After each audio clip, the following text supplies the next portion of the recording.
welcome everyone for jumping on what is a wet and gloomy evening in the UK.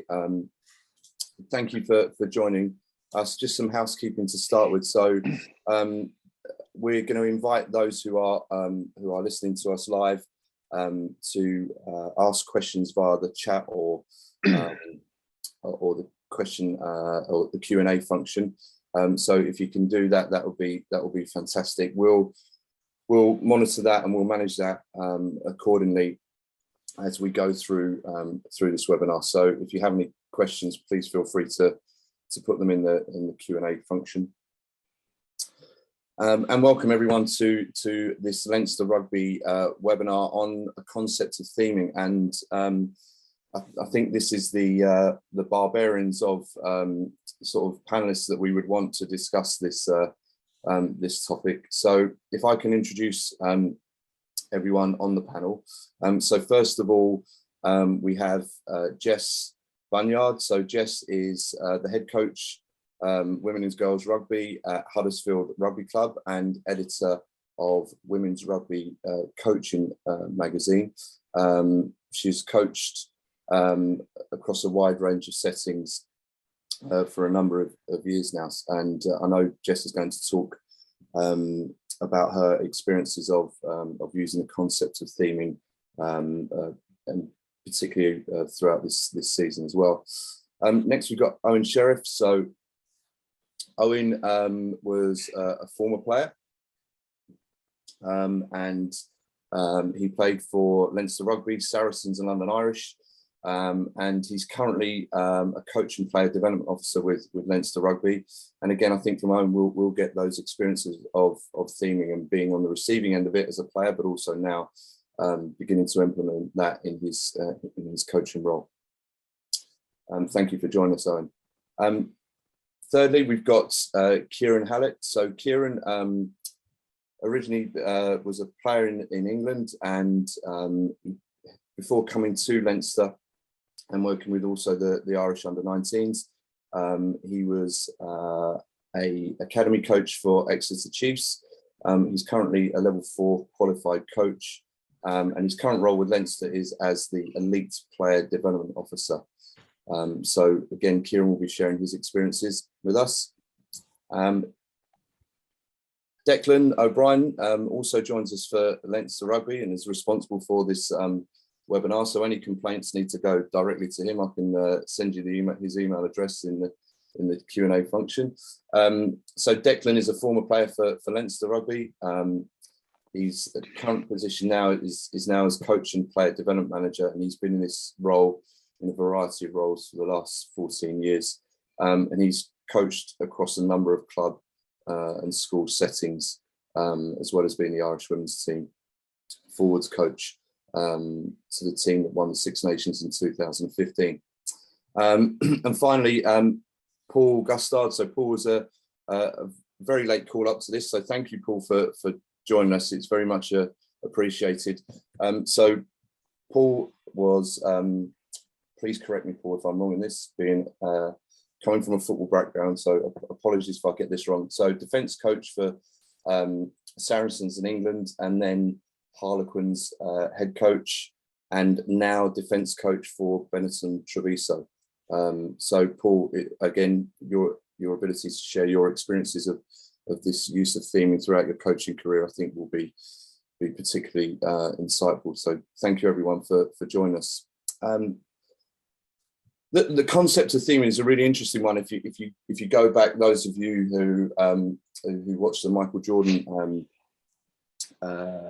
sort of documentary of The Last Dance, there was elements of theming there that the coach of the Chicago Bulls used then. And I guess more recently within the rugby context, we can look to New Zealand with the Crusaders and Saracens more recently with this concept of theming. So I guess for the panel, I'd like to ask you first, what is theming? What does it actually mean to you as a coach?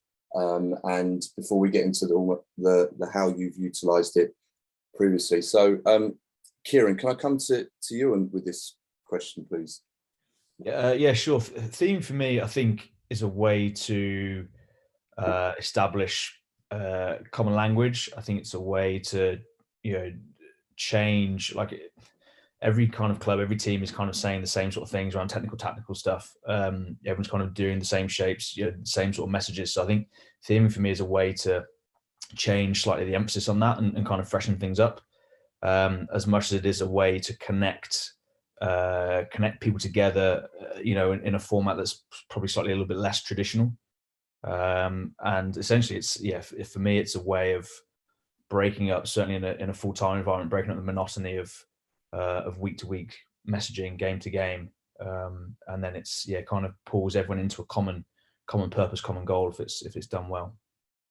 I think that variability in our coaching practice is really important, isn't it? And Jess, I know when you've been on a couple of podcasts recently with other people around this concept of theme. What, to your mind, what has been some of the common themes around what theming is, so to speak? Yeah, I think it's providing a unique story for your team to latch onto, so that a story that you bring to the team becomes part of the team's story and part of the team's narrative throughout the season and potentially beyond. I think, like Kieran said, the co-creation of language is important. I think if you're bringing people in from my environment, we get people that are brand new to the sport and they have no relation to rugby whatsoever. The language is completely new to them. So sometimes finding some language that they can latch onto that comes from a world that's outside of rugby is really important. But to sum up theming in one sentence, it's probably giving your team a narrative or a storyline that becomes part of their narrative, so that they become something bigger than themselves. And it creates kind of, if you do it right, it has the ability to create instant belonging. Yeah, that's sort of that theme of connection and as you say, that sense of belonging, I think is really important. And Paul, before we came on the call, you were discussing, weren't you, that concept of people, your interest behind that, and that seems to be a real strong thread running through this concept of theming, is almost bringing people together in one unified sort of message, whether that's both on or off the pitch. Yeah, look, I think Jess's word of storytelling is perhaps what resonates the most with me. I'm not the most learned of people. I'm not the most intelligent. I'm not the cleverest. Probably the most handsome, but probably not those other things. And I think for me, what I find is from reading is that the brain works best with pictures, metaphors, stories, analogies. So when you think of things in the past, like three basic tenets of psychology is memory, imagination, and perception. And of those things there with a story, trying to tap into that, because when you think of something that you've done well, when you think of a good memory, you don't think it in words, you don't think it black and white, you don't think it tactical, technical, you think it emotional and mental. And I find that the use of storytelling or metaphors in your coaching, in your theming of a day, of a week, of a unit, of a team, of a session, of a microcycle or macrocycle, I think it's a really powerful tool for people to weave into the same fabric and get on board the same bus. So for me, pictures, metaphors is all part of theming, and it gives people a way to picture themselves and see something, because when you talk and you write, it's only two of your senses. You want to taste it, feel it, sense it. And I think theming is probably the best way to connect people to that kind of image, that kind of story. Yeah, I think even as we talk about it now, I think that those listening would be really interested. I'm definitely feeling I'm getting a physiological response to, an emotional response to some of the very brief sort of stories and discussions that you're having. Eoin, just to bring it to a player's perspective, what was, without ruining the rest of the webinar, and I know you're going to talk about that, but what was your sort of initial concept of theming and when you were first introduced to it? Well, I had no concept of it until I started working under Paul. So, like, if any of my teachers around here, they'll vouch for it. I'm kind of an unapologetic daydreamer, like, and always was. So, I like Paul, I learned through stories, and I felt part of the story fairly instantly, and part of weaved into it throughout the group. So, that story was how I learned, through stories and analogies, as Paul mentioned there, day to day, week to week, unit to unit. So each week might have a different theme. And I think Kieran referenced earlier how seasons are long, about 8 to 10 weeks. And it kind of broke up each week and gave you a different focus, change of energy. like personally, until I was exposed to this style of coaching, I never in my head would have thought I'd coach, because for me, coaching was shouting, stern, kind of dictator stuff. And that wasn't my personality. But then I was like, maybe I can do this because I can tell a story, but I can try. And I like the personal connection stuff. So it kind of opened my mind up to it, and something I try to practice now. How important was that freshness? Because I think for me as a coach in my background as well, I think sometimes that the staleness or the potentially the lack of variability going from session to session, week to week, cycle to cycle can it become really turgid in terms of how we interact with the players. So I'm just wondering how that the use of theming helps keep the freshness, not only in terms of the physical freshness, but also the psychological freshness within you as a player. Like, I suppose give you a different focus, and I'm probably a good one to ask him, because I was very much just a squad player, so I wouldn't necessarily be the rock star. I might not necessarily play most weeks, but I still felt fully part of it. And I was even laughing there when Paul said about all the senses. He might correct me. I think we played a French team one week. I think we had frog's legs for lunch. So kind of, but like it was not for me. It was a way of each week you buy in. There was different units had different teams, and it all made us feel part of that story. That was whether our job was on the weekend or our job kind of peaked on a Thursday getting the team ready. I think everyone bought into that, and it added that freshness to each week. And it wasn't just because there's a lot of grey in a long season. It kind of made things a bit clearer and a bit more focused each week. You'd be energized. Yeah. I'm sure we'll get to hear some more of your story, both as a player and as a coach, later on. Look, I'm really conscious to get to the nitty gritty, because I think that's what people on the call will want to hear about. So Kieran, can I just sort of hand over to you to begin with, in terms of how you're currently using this concept of theming in different settings that you're working in? So these slides here, this was kind of my first real stab at it when I was working as defence coach with the Ireland women's national team. And I'd done a bit of research and seen a bit of stuff around, and thought I'd just dive in and give it a shot. And it was around the same sort of time that the first series of Drive to Survive, the Netflix documentary, had come out, and I watched that and seen a few bits and pieces, and I happened to come across a video which I'd recommend people have a look at. It's very good. It's from Red Bull Racing. It's called The Life of a Bolt. And at the time with our defence, we had a bit of an issue where girls were worried too much about what other people were doing within the system, rather than just focusing on what they needed to do. And anyway, I came across this video by chance, and it's very good, and it shows the detail and the planning that Red Bull put into making one bolt. And obviously, there's 1,000 different parts in an F1 car, and and the tagline was, the bolt isn't concerned with what the tires are doing, and vice versa. So that was kind of where it started. So it started with a kind of technical point of view, and grew from there. And I just dove into it a little bit more, did a bit more research, and did some sort of bit more research around F1, and came up with some stuff that was how closely the driver is related with the performance staff. And I think most teams would have a defensive captain, as it were, and they kind of would reiterate key points from the coach, whatever. But we took that a little bit further, and so we had a defensive captain who was our driver, but emphasized and showed voice clips of Formula One races of the driver communicating with the technical director, the race director, and the engineers, and how closely the engineers work with the driver to make sure the car is working. So that kind of built our teamwork foundation within our defensive system.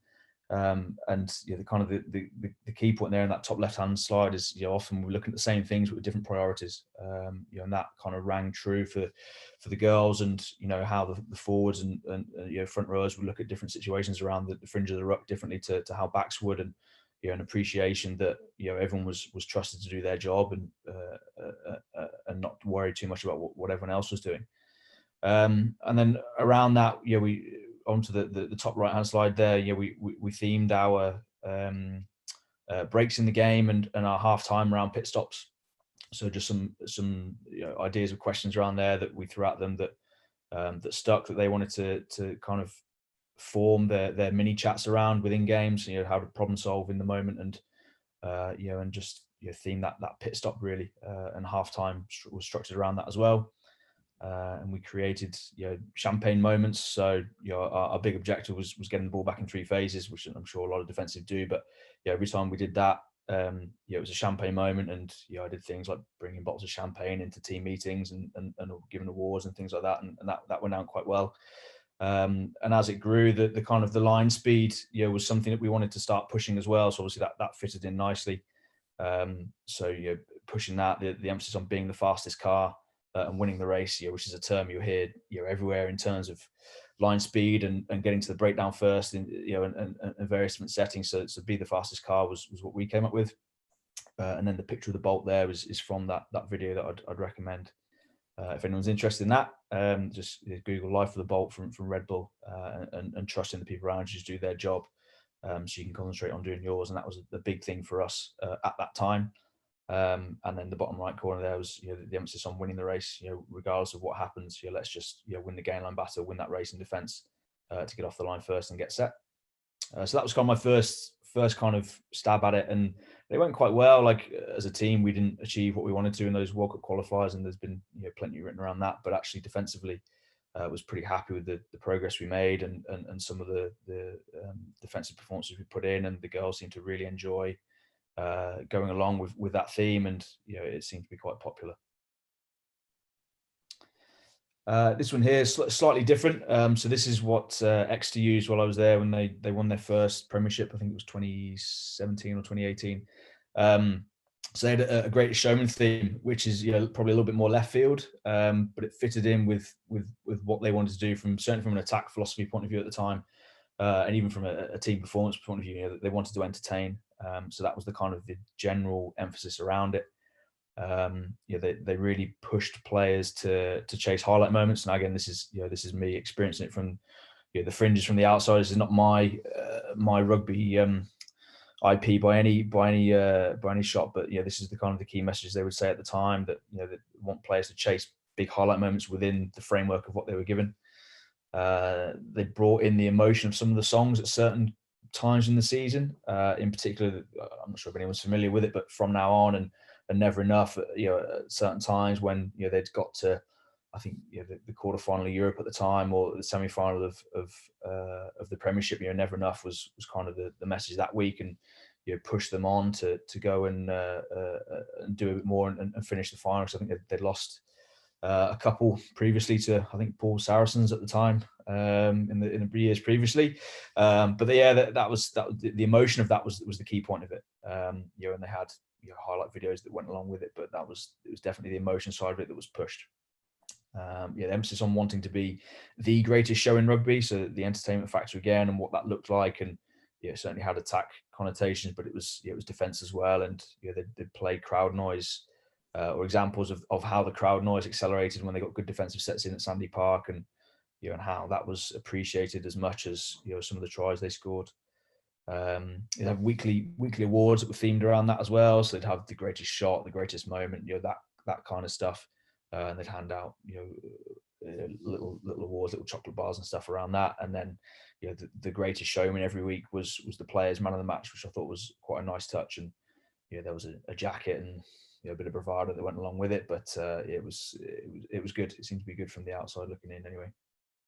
Did they get to actually see the movie or the show? They played clips of it throughout the year at different times.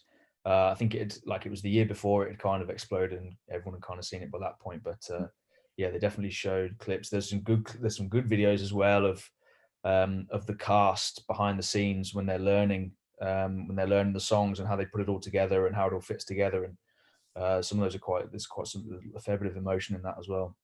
But it's some good videos there from a teamwork point of view. Mm.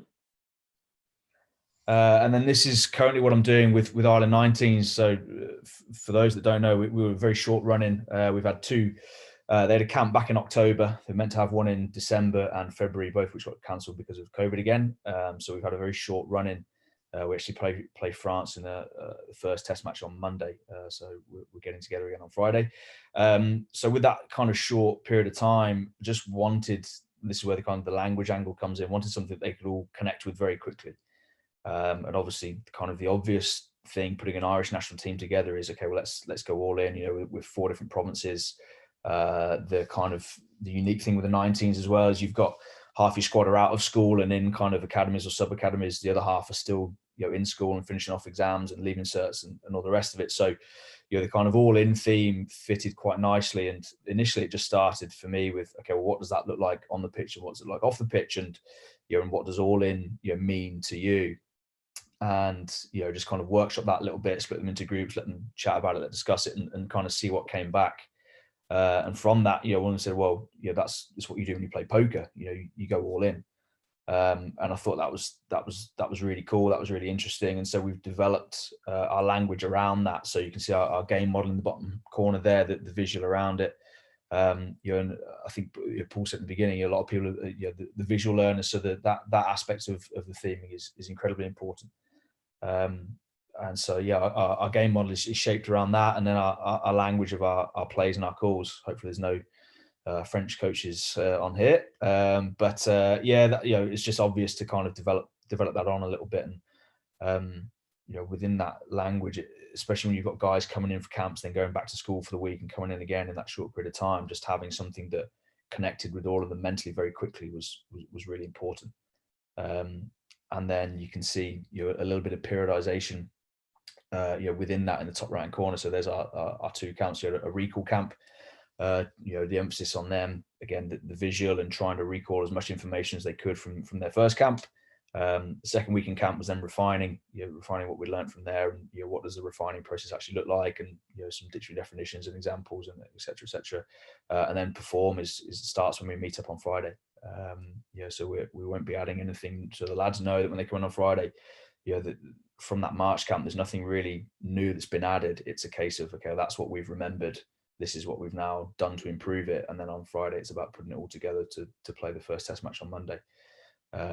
You know, and a little bit of the all in is, okay, well, how do we maximize that time together? What does that look like? You know, when we're in the hotel, when we're not on pitch, you know, it's making sure that they're all having those little conversations and learning each other. And, you know, some other stuff that's not on the slides there, like, you know, getting guys to stand up and explain what all it means to them before a meeting, and getting them to, you know, learn stuff about each other and questioning, you know, okay, what's an interesting fact about this player that you know, and that and the other, and just trying to build those relationship connections at a kind of an accelerated pace almost. And that's what we're trying to do, and hopefully that'll work well for us over the next 10 days. I really like that idea, Kieran, and it hadn't come to my mind, but almost using theme as a way of connecting once you've left the change room and gone home, so to speak. So that there is stay connected, but not only on and off the pitch, but on and away from the game as well. Yeah, and we've kind of we kind of check that as well. You know, we obviously they'll chat to each other within their provinces, but, you know, we're making sure that when they come in, you know, okay, well, when, you know, show me when was the last time you spoke to someone from Munster if you're from Leinster, and you're making sure that, yeah, when they're away from camp, yeah, they're actually, you know, still all in with what we're trying to do. And then finally here we've got a climbing Everest theme with our academy at the moment, and this is an example of our academy player IDP. So you can see the four handsome chaps on the left there are the academy coaches. Simon Broughton up top there, myself, Aaron, who's the forward specialist, and Gordon Brett, who's the S&C coach. So we are their Sherpas, we're their guides, and that kind of came about as, you know, just an off spin really, that, you know, they set a theme of wanting to climb Everest, and, you know, from their point of view, breaking through into the Leinster first team kind of does seem like climbing Everest at times. It's bloody hard to do. You know, the competition and the talent that's there is, you know, is evident for all to see. So, you know, we're there. The Sherpa thing is not just a visual; it's more a mindset around, you know, we're here to help them, but, you know, they kind of, the emphasis on them is to come to us and let us know what they need from us. You know, and we'll facilitate it as much as we can.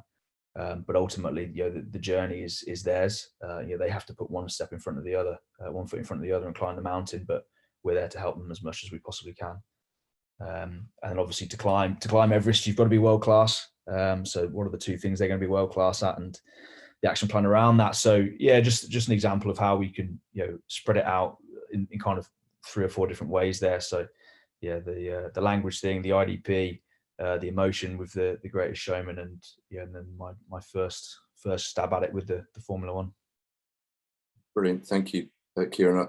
And I know we'll get towards the end around sort of the sort of identifying what skills may be required in order to really help facilitate this concept. But thank you for sharing those initial sort of insights. I'll hand over to Jess. Jess, just to let you know, I've showed these slides to my youngest daughter, who's a half decent soccer player, but now she wants to move up north and play rugby. So just because of these things, she's a big Avengers fan. So you might have an under 14 player on your hands at some point. I started, my first team was with a previous club, team. I thought the team was set. Jess, sorry, 2 seconds. Jess, sorry, 2 seconds. I don't know if it's me. I think there might be some interference with the mic. Okay.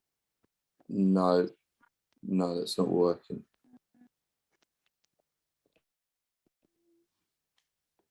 How's that? Is that better? I've just switched my better, yeah, no, that's better, yeah, perfect.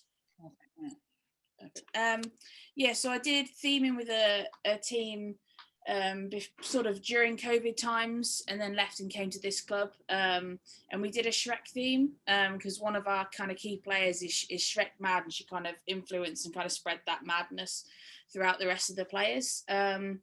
And I use that as kind of a way to keep stuff entertaining and lively and engaging in COVID times, when here there was a lot of restrictions on what you could and couldn't do at training, which was making stuff quite difficult for players and coaches. So I used that theme as a way to kind of keep the players engaged and keep them motivated when there was odd fixtures here and there, or there was odd sort of training games and stuff like that.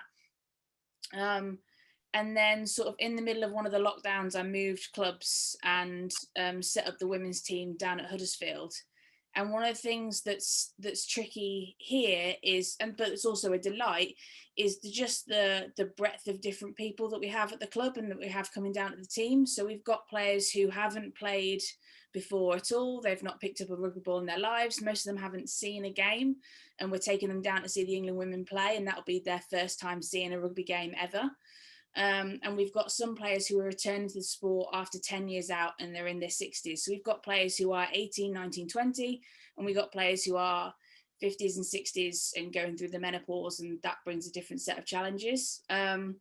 So what I wanted to do was to unite them, and theming is a great way to unite players and get everybody belonging and kind of singing from the same hymn sheet. But one of the things that's tricky with newbie players is the terminology of rugby can seem quite daunting. And I think as coaches, sometimes we don't necessarily understand that the language that we're using to a new player can seem quite impenetrable. So even stuff around touch tackle, what does that mean? So let alone stuff like onside or what a backwards pass is, or the scrum, all things like that can seem quite daunting. So theming is a way to create a universal language. So I don't have to say move up in defense or any kind of defensive language or any kind of attacking language. We can just use stuff around continuity becomes the time stone, so we can look at the flow of our attack.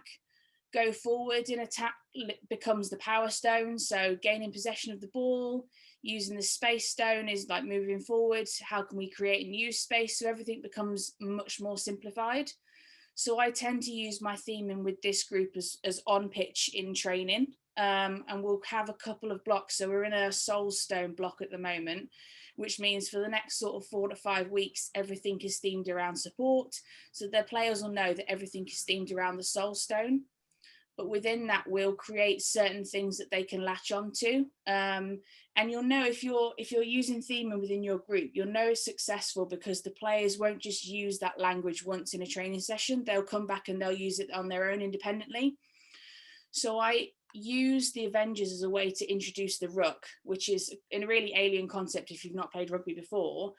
And I was thinking, I don't know how to do that. So I thought I'd use the Avengers and assign a kind of an individual ruck role to each Avenger. So Black Widow is the ball carrier. She has a decision. She's a spy, so she wants to keep hold of the intel. She wants to keep hold of the ball. She can have a decision. She can either pass, kick, or take the ball into contact. So once she's chosen to take the ball into contact, her team wants to keep hold of the intel, the ball, so she presents it back. Then the next person in has to clear out any kind of defensive rucker that's in the way. And they've really latched onto this, obviously, because that's just the Hulk role. So the Hulk goes forward, smash, clears out any kind of defensive rucker. It's really easy for the players to understand because it does what it says on the tin. Then if there's anybody else needing to secure the ruck, the Thor comes in and he just secures the ruck with his kind of lightning, and he's strong and he's powerful. So they know they need to have like a really good tabletop position, and they know they need to sort of be stable and secure. And then the one that they've really also latched onto as well is what we've called the scrum half role now, but it kind of become a little buzzword for scanning and just making sure we're looking up to see where the space is Hawkeye. So for those that aren't aware, Hawkeye is the guy with the bow and arrow. He's normally the ones at the tops of the building looking for weaknesses in the enemy. He's, using his bow and arrow shots to kind of exploit and target opponents. So we've kind of used that scrum half role, and that's become Hawkeye, and that's become like our little buzzword for scanning. And I kind of knew that was a success because the players used it independently the next week in their training session. They were like, right, well, somebody needs to Hawkeye here and organize themselves in a game. And then about a month after that, we went and did some ex-rugby sevens. And ex-rugby sevens, there's only one person in allowed at the ruck from each team.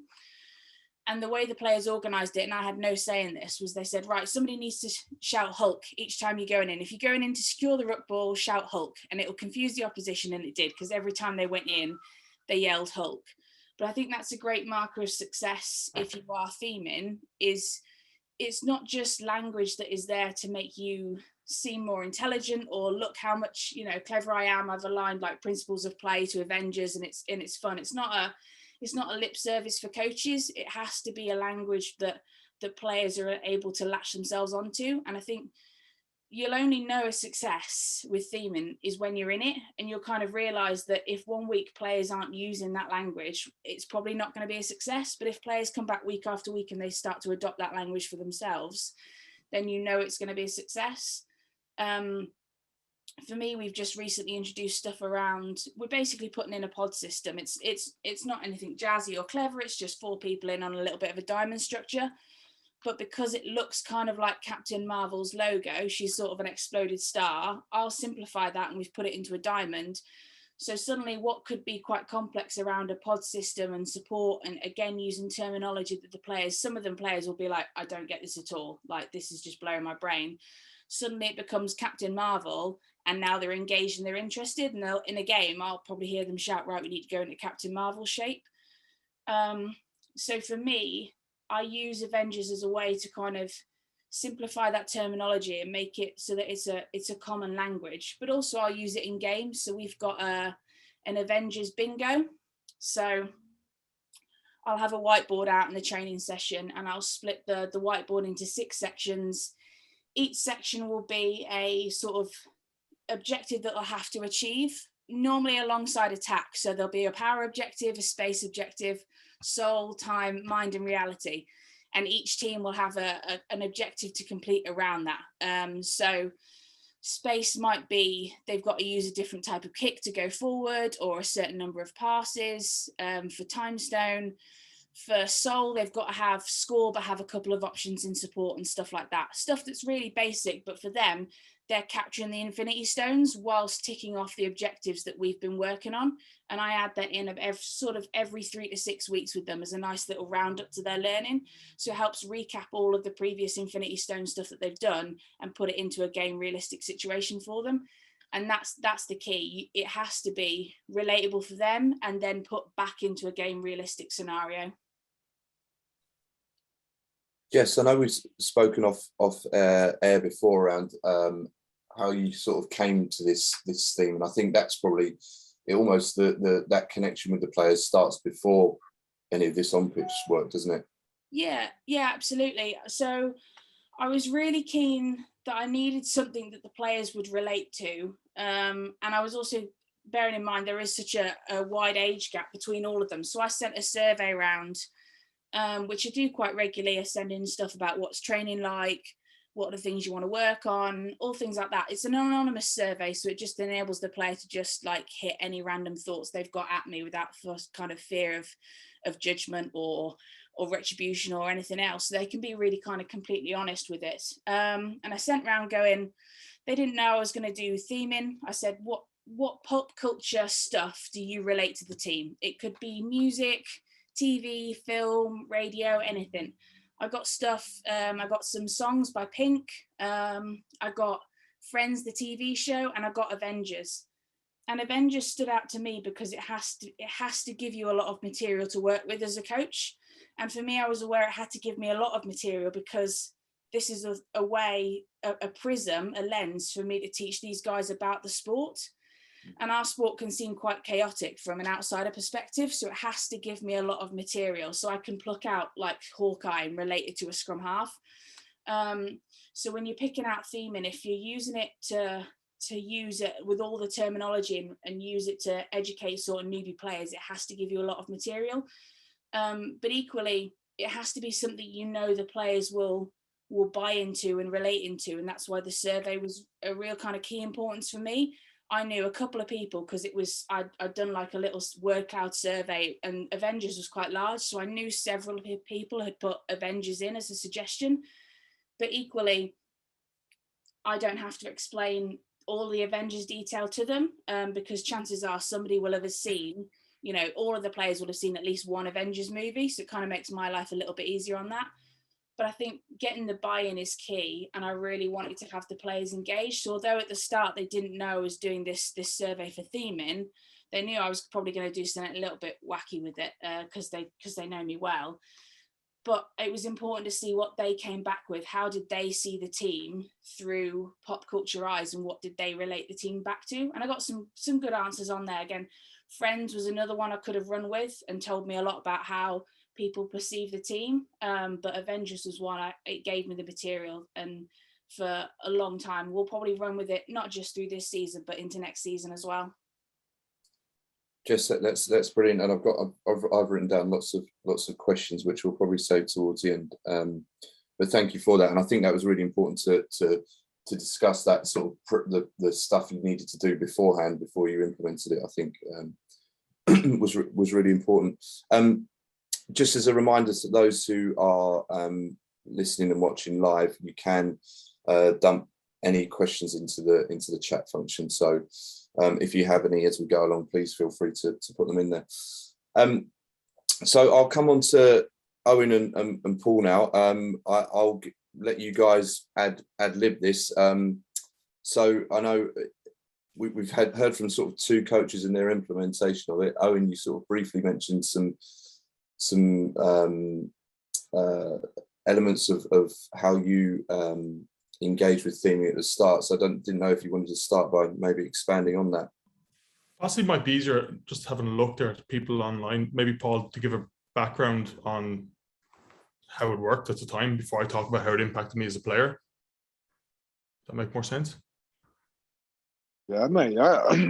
I suppose like everyone else, you're always trying to find something to get the next buy-in from the players. I mean, fundamentally, the kind of first set of rugby coaches that I was aware of were all school teachers, because, you know, a lot of people become accidental coaches. You know, you finish playing your career largely. You know, most people that are coaching the modern game, professional players that have retired and looking for that next thing that they've been educated in for the last 10, 12 years. Prior to that, when the game wasn't professional, it was people who had pedagogy and modalities to try and implement periodization, how to communicate in classrooms, how to check for understanding, all the kind of things that maybe you kind of pick up through transfer rather than through learning. And I suppose when I started coaching, I was looking for something that inspired me, that kind of I felt would connect me to the group. I was looking for something that stimulated people and also gave a message. And kind of initially the whole pack thing and wolf pack thing was a little bit organic. It came out in the meeting was we want to hunt like a pack, we want to hunt like a set of wolves. And a couple of the boys let out the wolf cry. Andy Saul, if you remember, Sawley, Irish, Eoin. And yeah, like it kind of came from that. And from that, we then scaffolded down to what it could look like. So in terms of a language, you know, Jess has mentioned there, in terms of things that you do and how you use language to elicit behavior and how you use language to illustrate what it is you're trying to do. So hunting off the line, for example, like a wolf. Pack mentality for the forwards. There's simple things to try and use in the animal kingdom is a very powerful thing because it's living, it's breathing, it moves. So it's an instant thing that people can connect to and visualize.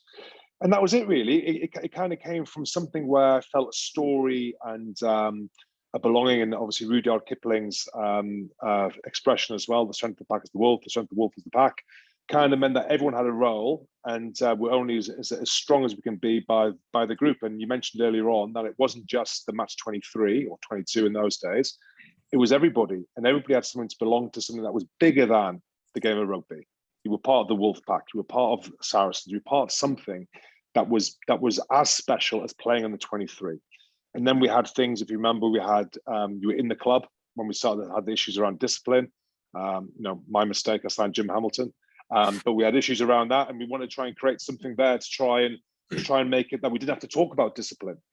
And not trying to go into too much detail, because I'm sure you can get more memorized better than I did. But kind of the idea of giving something a soul, giving somebody something they can connect to, belonging to something that was bigger than themselves, bigger than the team, bigger than defense by itself, was kind of the purpose. So other than that, I'll hand it over to you. Owen, sorry, Paul, and we've never met before, and I'm although I've got no hair, I'm frightened of ex-rugby players or those in rugby with no hair. So, as Declan will testify, was there any?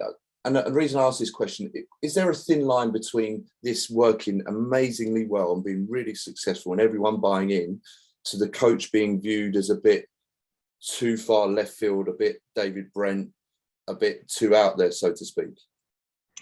Look, I think it wasn't that I wasn't thought through. There was an idea of a path that I wanted to follow. But obviously you have to test the water at some stage. Back then I wasn't doing surveys like Jess is doing now. As it happened, I did a survey.com last week with the players at Benetton, on my performance, my coach performance, how they find my meetings, am I engaging them, I'm stimulating them, is training relevant, is it directive, they want more of this, less of that, and so on. Back then it wasn't quite like that. I'd been coaching, like I said, I was an accidental coach. I finished playing at 32. I had a law degree. I was going to the city to do some insurance stuff, and I ended up coaching. Eddie kind of said, "Look, I think you'd be okay at this." Two things with Eddie really. One, he either recruited me as a coach or retired me as a player. And probably knowing Eddie, he definitely retired me as a player. But I think you've got to have the courage to try something different.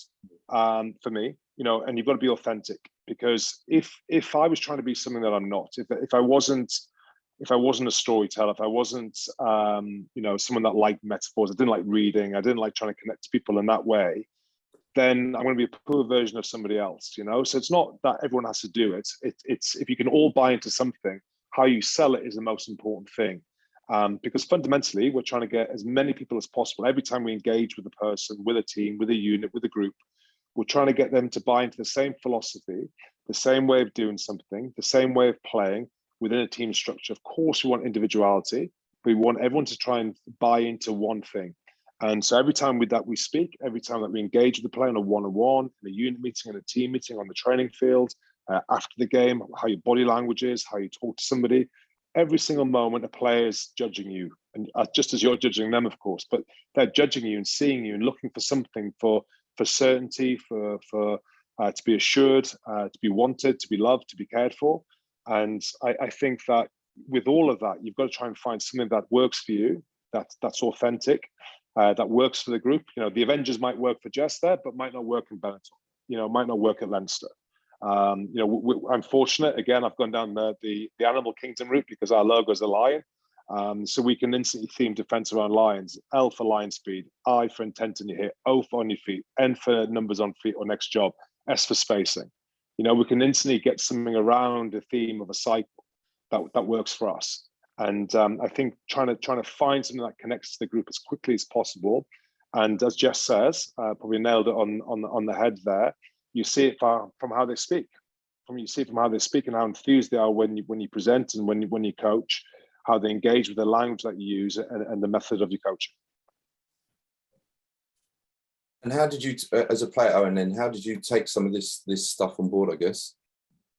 Yeah, Paul said a couple of things there that resonated. Like he said about selling, the idea, like, I'm going to probably embarrass him a bit now, but you buy the salesman, not the product. Do you know what I mean? Like Paul had a big enough personality to carry that, and he kind of did feel like he cared whether you were in the number 40 or number 1. Do you know what I mean?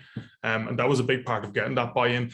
And from the outside, even going over, like the Wolfpack team might have looked cringy, or might have looked David Brent, but when you were in it, it was a bit more like Millwall, like everyone hates us, we don't care. Like you were in it and you were part of it. That was the kind of feeling we had. So I kind of reflecting back, when you, regardless what level you play at, I look back when I played, I was probably quite negative heading over to Saracens about, like, I'd kind of come from quite a stats heavy.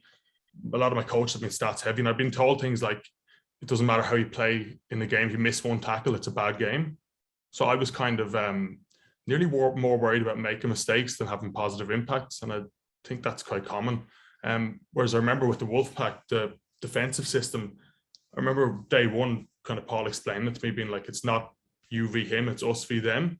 So like, if you're going to miss big, but your buddy has your back, kind of thing. So it was that kind of collective thing. Everyone was built around the group, and it was like a brotherhood. And that was kind of, it got quite easy buy-in. Like we all loved it. And as I said, like Paul had the person. I know loads of excellent technical, tactical coaches. I'm not trying to deter people from trying teaming, but I do think a lot is carried on the personality of the person leading it. And even in the picture there with the wolf thing on his head, it might look funny, like, but he was talismanic to carry it. So lads rode in behind that, and we all bought in. And whether it was the A team playing on a Monday night in front of a man and his dog, like the Wolfpack was the way we defended, and it was kind of a non-negotiable, you know, because it was the lads on Monday were representing the lads who played on Saturday, and kind of vice versa. And I think someone mentioned earlier, I think Kieran mentioned about the 19s boys in the hotel, about how, like, what are you doing off the pitch together? We kind of, that group done everything together on and off the pitch. So that was kind of weaved through in the story of, like, the Wolfpack. It was just non-negotiable. That was one thing that it wasn't necessarily discussed in too much depth, but once you were in it, you were in it. That's it. You know, we looked after one another. And as I said, but a big thing is, as I said, you buy the salesman, not necessarily the product. And Paul was engaging and caring. He had the personality to drive that, and we were all more than happy to row in. And to be fair, if lads weren't rowing in, the others would be quick enough to tell them. And Owen, now you've gone from a player into a coaching role. What elements of theming or what are your experiences now trying to implement it from a player to a coach? I've had some shockers, like, but sometimes it works, sometimes it doesn't. I really enjoy it. I've seen other people not, it hasn't worked as well with other coaches. For me, like in an amateur setting, Tuesday, Thursday nights, I'd like to break things up by the week. So it might be specific to where we're playing at the weekend or who we're playing against, or something even topical in the news at that week. You try build your team around it.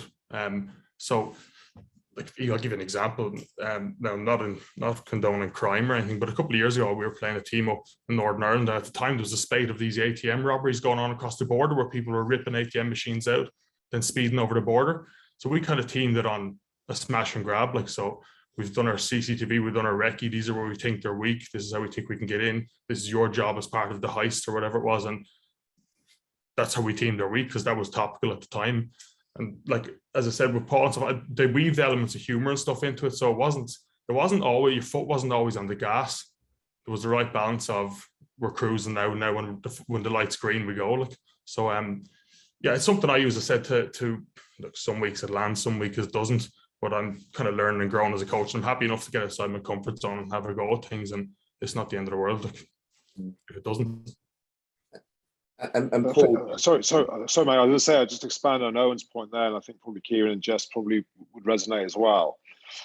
I think, you know, I think Kieran actually said this early on. Like, everyone talks, say defense, everyone talks about staying square, space, and sprint off the line, all that kind of bullshit, right? Like, it's no one's reinventing the wheel anymore. Like 12 years ago, watching the ball was the new thing. Okay, now watching the ball, everyone does it. When I was a kid playing, when I first started Leicester in '97, there was, you don't watch the ball, watch the man. Now everyone watches the ball. In attack, everyone plays a version of 1-3-3-1 or 1-3-2-1-1 or 2-4-2. Like, everyone does the same thing.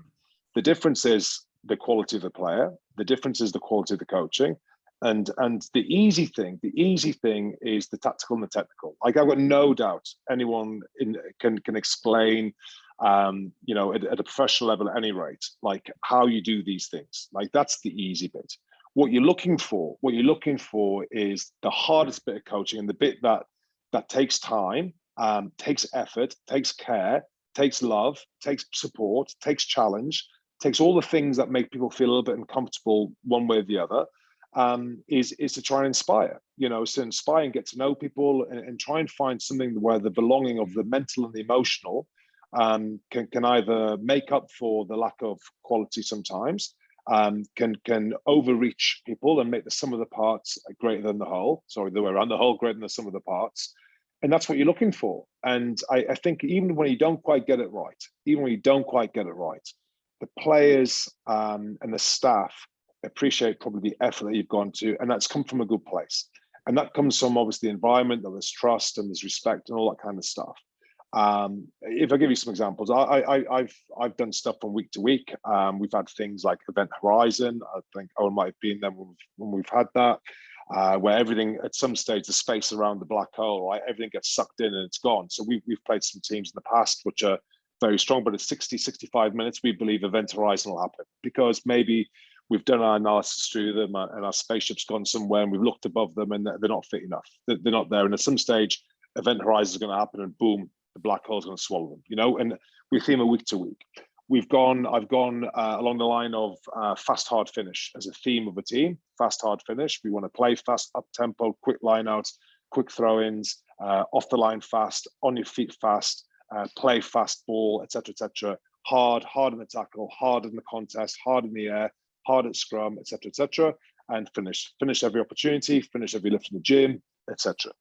That then relates to 3 days of the week. Fast is a fast day where you go in intensive, short phases, maybe from structure, short recovery. Extensive, hard, where it's more contact, finish on the Saturday.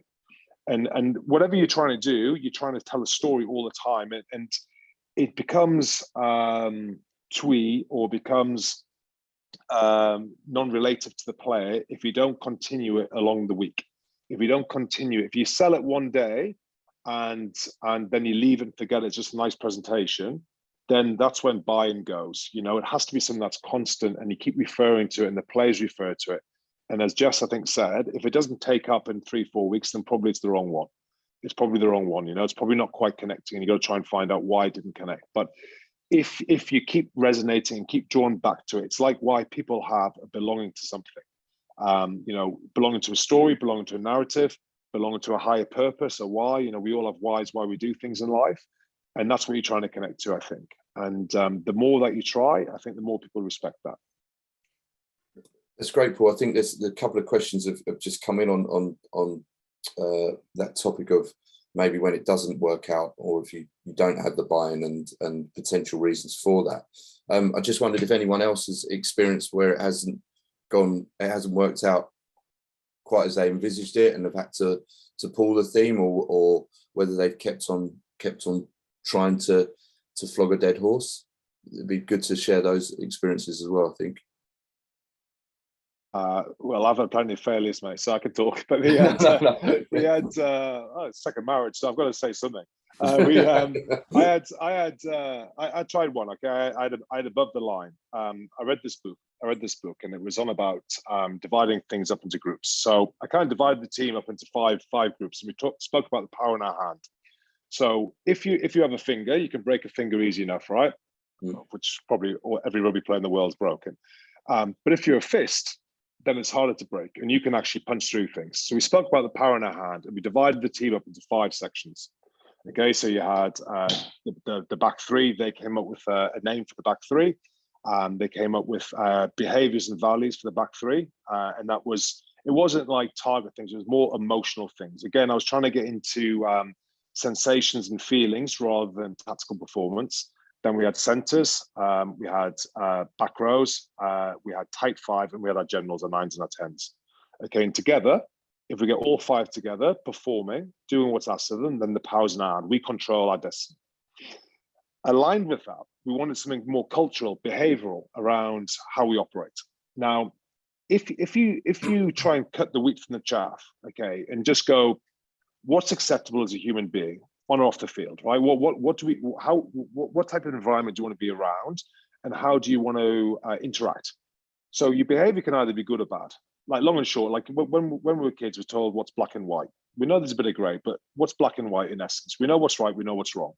So we try to say, like, you're either above the line or below the line. And that happens with language. You could be saying, oh God, oh, it wasn't me, it was him. Well, it's a negative language, is below the line. You could say, yeah, I accept responsibility for that, I'm going to try better. How your body language is can be above the line or below the line. Your willingness to work can be above the line or below the line. Your preparation can be above the line, below the line, et cetera, et cetera. So kind of that, and it was meant to be a way to not have to get into the nitty gritty of anything, but just to say, look, you're operating below the line today, or you're operating above the line today. And it was kind of a way that there's no sitting on the fence here. You're either, we're in it, we're performing, we train well today, we're above the line, or we're not. You're acting as a good human being today, you're above the line, or you're not. You're being a dick. You know, and it was kind of just a way to do that, but it didn't land. It didn't work. You know, it didn't work. We didn't sell it as a staff well enough. We didn't persist with it well enough. And fundamentally, we didn't engage the players with the concept well enough at the start. And that for me is my fault. You know, it should have been something that, you know, I'm well aware enough about co-creation, and we didn't co-create that well enough. And you know, there's always gonna be sometimes you don't get things right. But when you spend a few grand on marketing and branding it, you kind of got to try and stick with it a little bit, you know. Thank you for that, Paul. Eoin, Kieran, and Jess, any similar experiences at all that you're willing to share? Yeah, I've had a couple of, you know, again, more so at the start. Like I think Paul's key point there about having a hook, or having something that you're going to sell to them right at the beginning, whether it's you know, a video or something memorable. You know, I think we're all probably familiar with the concept of memorable meetings, and you know, and having something like, how often do you go and sit in a review on a Tuesday after a Saturday game? You know, if you train Tuesday, Thursday night, and you review the game, and it's the same old stuff, and you know, every review blends into the next. And I think if you can have something that makes it memorable, that sparks something, you know, right at the very beginning, if that's strong enough, I think it will stick. But I think also as coaches, like, don't be afraid to be vulnerable. You know, and actually, if you try something, you explain to players, "Look, I'm going to try something here, and you know, I hope it'll work. I hope you buy into it, you know, and crack on." And then, you know, like you say, reassess in a couple of weeks, and you'll know whether it's stuck or not based on, like Jess said, whether they're repeating the language, whether they're, you know, whether they're bought into it or not. Yeah, but yeah, don't be afraid to be vulnerable. I think players actually will, you know, they might turn around and go, "Oh, okay, that wasn't crap," but you know, at least he's trying, at least he's doing something, you know, a little bit different. At least he's trying to help us, you know, be better, helping us trying to be successful. You know, I think players appreciate that more in the long run than not trying at all. Yeah. Just Eoin, any sort of shared experiences within this space? Just for again, I'll talk more about maybe the playing bit, but there's probably times of series where there was sticky patches as well, but the Wolfpack thing didn't disappear because you're going through a rough patch. It probably actually circled the wagons even more. Whereas I played in another environment where there was a kind of seasoned team laid out at the start, and we'd lost a couple of games and it vanished. And then we managed to kind of scrape a game 6 games in and won it, and it reappeared again. So that's completely checked out on that. Like I was kind of selective when things were good, it was in. When it was out, that was gone. So I think, like, if you're setting one out at the start of the season, it's there. Like, because I think if you try sweeping under the carpet, that actually magnifies things more. Which has been my experience of it. If you've picked a strong enough story or a strong enough theme, you know, there'll be, not every theme is all positive. Like, you know, there's always, you know, stories in there around, you know, what people have done when things have gone wrong, and you can, if you're creative enough, you can relate it to anything really.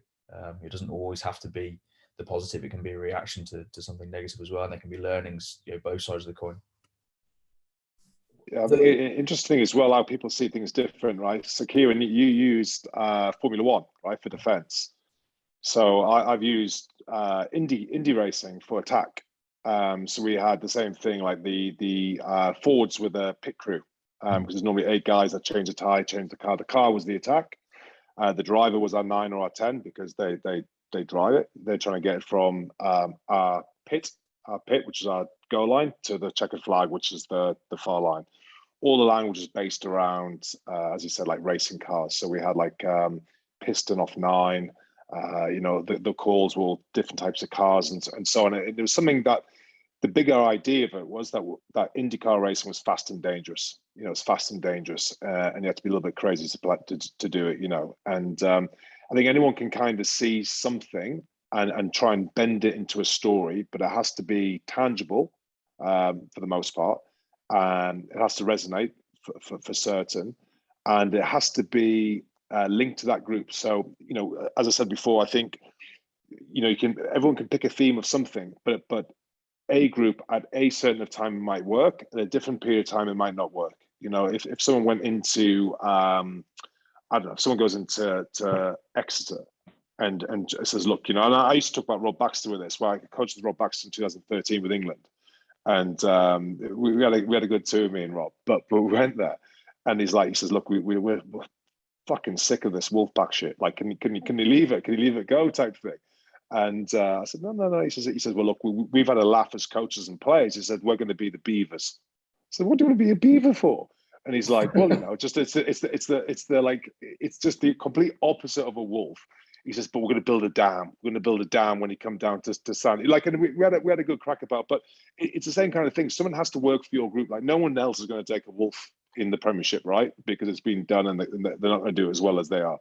So, you find something different. You've got to find something that works for your group with your type of players, and that maybe the values and behaviors of the people, and maybe the identity and DNA of the club as well. And perhaps there's at an elite level, Premiership level, or a URC level, or whatever, that there's the strong references to areas. The Kiwis do it well because of their history in their areas, and probably in the Northern Hemisphere we haven't tapped into that as much as some other places. It's quite hard in London because it's so cosmopolitan, the different places, but there's certain areas and certain provinces for certain where you can link into the region and find something that's really powerful, like the Chiefs have done, like the Crusaders have done, and so on. That sort of that cultural connotation that you mentioned there, Paul, it's really interesting. I'm just now thinking about, with my football hat on, I'm not entirely sure the concept of theming would be well received, even if it was attempted. I think we use it a lot with our younger players, and it seems to be accepted culturally and it is deemed appropriate with those younger boys that go through our academy. But I just wonder, I've never heard of it being used within the senior team, and I wonder whether there are some cultural barriers there, potentially, not only within or across sports, where it becomes a bit more acceptable in one than it does the other. It's mad, though, isn't it? Because if you think about it, like when you see kids go into groups, right? Other languages, gangs. Other languages is might be a nicer way, might be scouts, might be something, but they get into groups where there's something that ties them together.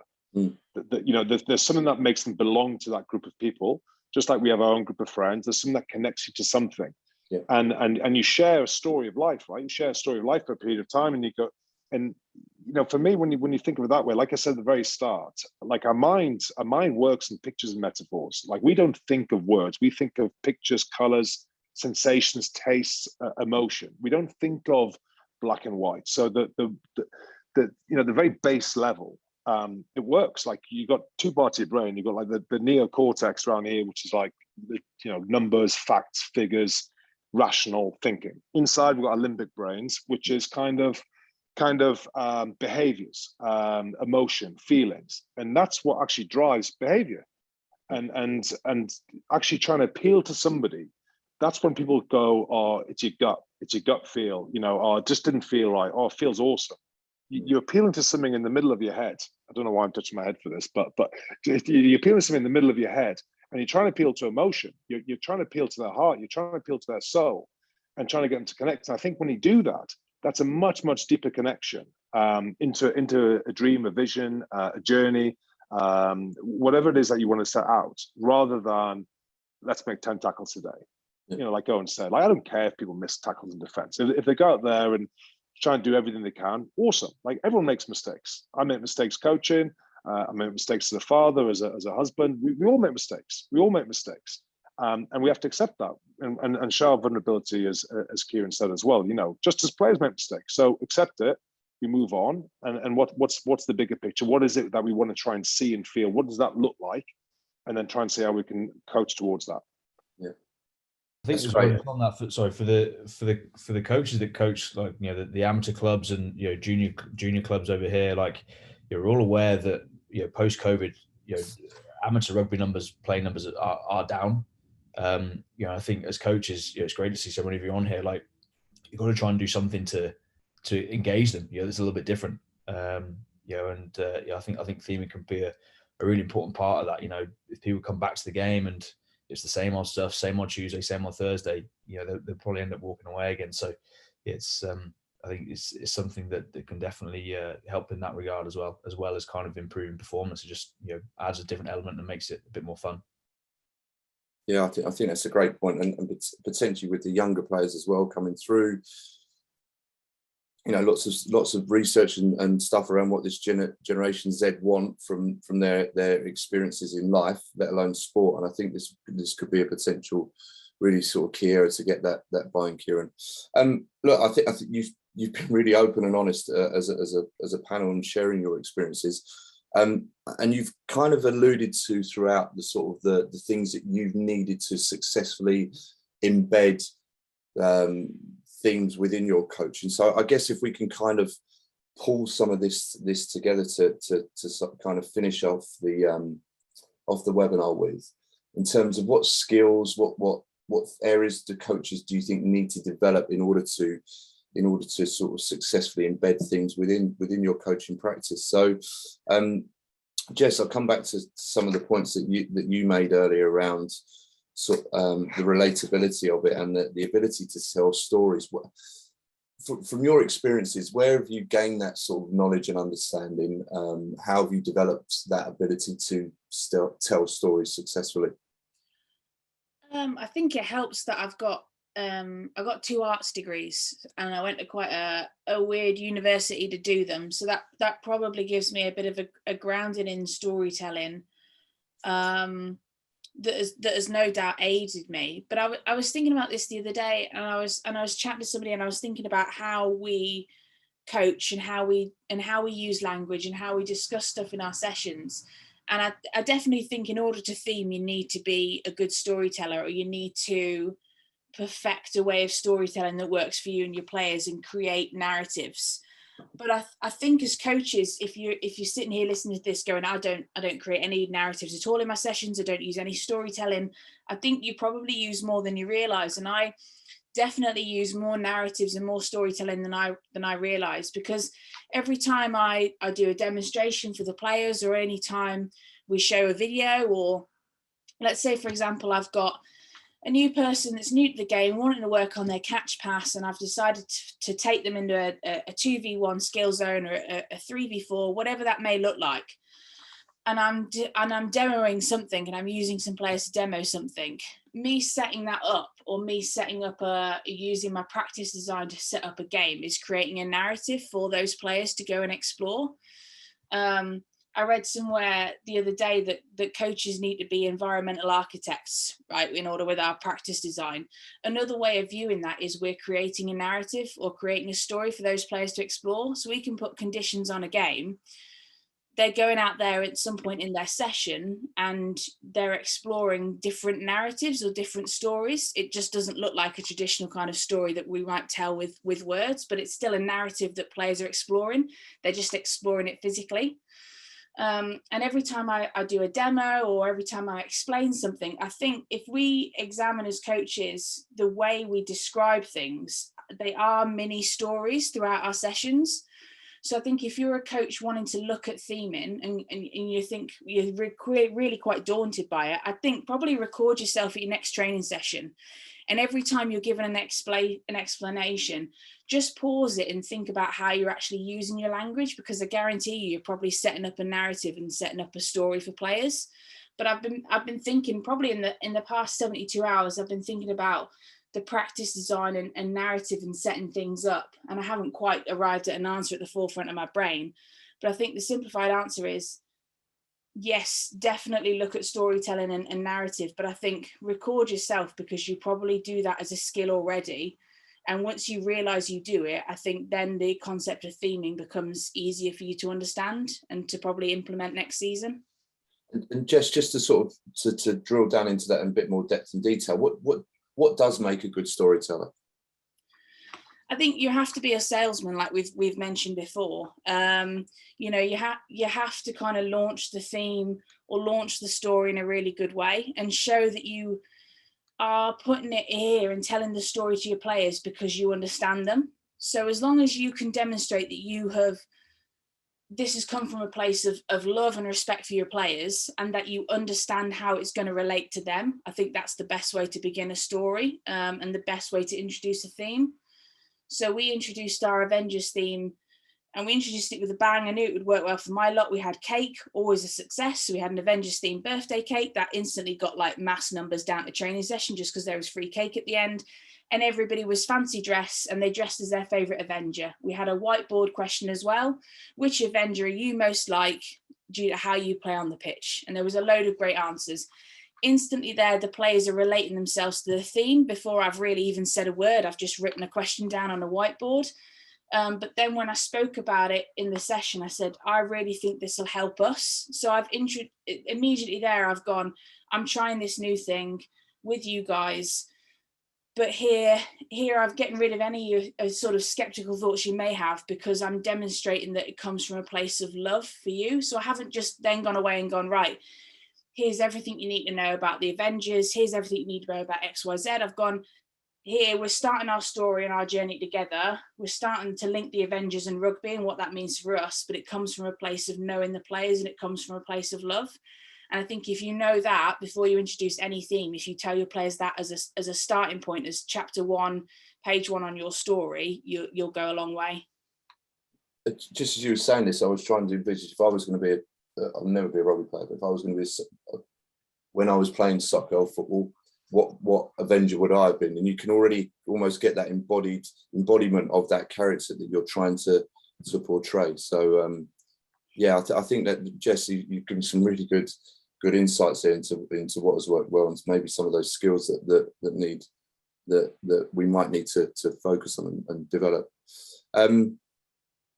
In terms of Jess's point there, or with regards to sort of having an emotional connection and being that salesman, what other skills do we think, or what other skills are you three maybe working on at the moment to get better at sort of utilising this concept? Or as a colleague of mine always says, it's just good coaching. I guess this is another tool that we might use.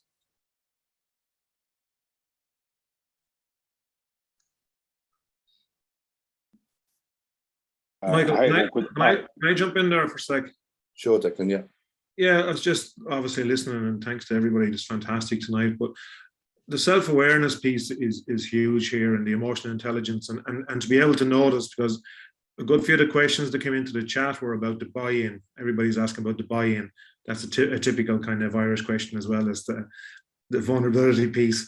But if you notice, like the way Eoin spoke about being impacted from the coaching that he had, you know, the passion that he had, the respect he had for his coaches, and the process through the wolf pack, you could see that coming out in him. So he's still impacted till this day after going through that teaming experience. Right? So that's the kind of connection that we're looking for, really, if we're going to develop this with our club or with our school in our own coaching environments. So if you're really good at noticing how you impact people, I think you know that you're on a winner as well. So, and I think that emotional intelligence piece is really important, Declan, isn't it? About being aware of how our own coaching practice, take theming out of it for the first part, is actually impacting upon the people that we're working with, both on and off the pitch. But I guess then relating it back to this, we really do need to be emotionally aware of what we're trying to get our players to understand and fulfill when we're using this concept of theming. So just on that, Paul, Owen, Kieran, how Are we innately emotionally aware of the impact that we're having, or is it a skill that we can develop to help us sort of fulfill and utilize the theming within our coaching? I think it's definitely something you can develop. Yeah, I don't know if there's a formal way of doing it. I think it's just, you know, having those informal conversations with your players and getting to know your players, intimately and as deeply as you can, and you'll get a sense of them, what you think might work and what might not. But like any coaching skill as well, like you're not going to be perfect at it the first time you do it. You know, it's something you're going to get better at the more you do it, the more you do it. But if you don't start and you don't throw yourself in there, you're never going to get better at it. The easy option is probably to, just to say, oh, it's not for me. But I think Paul said as well, like, you've got to be prepared to do the work and do the hard yards to research it and make sure it's as solid as you can possibly make it, and then just dive in. And like I said, it's not going to be perfect the first time you do it, but you'll learn from that experience, and you'll get better and better the more you do it. Yeah. Wow. Definitely just following on Kieran there. Like, I'm probably emotionally hypersensitive when I was young. Like, even now, I cried watching Paddington the other day. So every now and then I have slip ups. But like the very first time I tried to do a team, and like beforehand, this is just an example. I'd named the team beforehand, and one guy was visibly pissed off that he hadn't been picked. So when I got up to start presenting, in the corner of my eye, I just was zoned in on him, and he was completely over dramatizing how much he wasn't buying in just to prove a point to me. So there was rolling the eyes, shaking his head, and I was zoned in on that. Like, and as Deck said, that's probably an Irish thing. Then we just look for the negative. I was going, this is a disaster. Now, in hindsight, I think the other 29 guys in the room were fully on board, but you kind of have to leave the ego at the door if you're doing it, because you will have slip ups and stuff, and that's the vulnerability piece that I spoke about. But that'll help you grow as well. So I probably, and as I said earlier, my character was probably to look for the negative. But you know what? Like, if you don't try things, you don't learn. Like, so, and you get comfortable at it eventually, and then you become emotionally intelligent, and having the conversations with guys off the pitch and stuff as well. So no, that was for me, and that probably ties in what Deck was saying. I was looking for the bad initially, but no, you kind of sink or swim, get out there and give it a go. Like, but as Deck said again, like, you don't realize the impact you're having on people, because everyone learns in different ways. And as I said before, I played under Paul, not in a million years would I have thought I would have coached. It wouldn't have been my personality. So he impacted me, like, and don't mean to be embarrassing you, but like that's fact, like, Just one other question, and I'll leave you be as well. It's probably for Kieran and Jess. This is from being a father who coaches his 15 and 12-year-old daughter, and then coaches a lot of other teams as well in regional squads and senior men's. Is there a difference introducing teaming into a female or male team? Did anybody find a difference, or could they compare and contrast? You might be in the best place, Kieran, to answer this one. I'm not sure. But Jess, do you want to have a stab at it first, or I don't mind? Thanks for throwing me in the deep end there. Thank you. I haven't done theming with a men's team, but I introduced the Shrek with the previous club, and that wasn't a success. And I introduced theming with these guys. Honestly, the most important thing is saying that you've come about this idea and you wanted to try it through a love of the players and wanting to share your love of the game with them. But equally, launching it with a bang was a really important idea as well. So don't underestimate I know I cracked a joke about it earlier, but bring in the cake, something like that. They could all just sit around, in their fancy dress costumes after the training session and have an Avengers birthday cake and just sit and form that social chat, and then rock up and compare costumes. One of the women in sport regularly publish surveys and guidance that says one of the reasons that teenage girls fall out of love with the sport, or one of the reasons that women want to get back into the sport, is through that social connection. So when you're launching a theme, don't be afraid in that first session to plan sections of your session plan, or sections of your training, where there's time to build social connections around your theme. So whether that's just sitting on the bench after with your water bottles and having some cake, or seeing who's rocked up in like an inflatable Hulk costume, which one of my players did, and who's got the best costume at the end, and having them all pose. So I think coming back to why girls attend sport for the first place is confidence, but also to form that social relationship, and then making sure you've got that social relationship planned into your theme launch, I'd say is quite important. Okay. Yeah, I'm not sure if this. I mean, I've only worked with one women's team, and obviously it was the Irish national team. So, you know, in terms of the buy-in is kind of already there, because they know that they're at the elite end of it, and you know, they're by nature they're more engaged anyway, because you know, they know there's international caps at stake, and you know, they won 6 Nations games and all the rest of it. So, you know, I wouldn't like to speak, you know, broadly, but certainly with the women's team I worked with and some of the lads I've worked in, the younger lads, like in the pathway, are potentially a little bit more cynical with some things. But again, I think it just means you have to be a little bit stronger and a little bit more prepared, you know, and prepared to follow through. And you know, the point, I can't remember who, I think Jess and Paul made it, like about following up day after day, week after week with it, you know, without overkilling it. Getting that piece is probably more important with the lads. With the girls, like yeah, potentially it was just the group I had, but you know, they kind of threw themselves into it straight away. But I wouldn't know if that was representative, you know, all the time. But there was no glaring differences or challenges, really. No, I think, like, for me, at the end of the day, people are people, you know, and it's you know, always, you know, it's a bit of a cliche, but it always comes back down to the relationships, and can you manage those relationships? Can you develop those relationships, you know, with each player, you know, regardless of gender, is the key to coaching for me. Okay, thanks, guys. There's been a really strong theme here, isn't there, of like relatedness and sort of that emotional connection. And Paul, I wonder if we could sort of bring this webinar to a close just by sort of coming back to some of the comments you made just before we started around sort of your interest in people. And I just wonder what the themes that you've used throughout your coaching. Did you get to know players better when you used the concepts of theming rather than when you didn't? Did it allow you to connect with them on a deeper, more personal level, do you think? It's a great question. You know, what comes first, the chicken or the egg, right? Like, did I get better relationships with players through theming, that we got a bond and a story to share, or did I get a better theme or story to share because I knew people better to start off with? Two things have always stuck in my mind as a kid, right? I might get this the wrong way around, so excuse me if I do, but I think it was Roosevelt. So that nobody cares how much you know until they realize how much you care.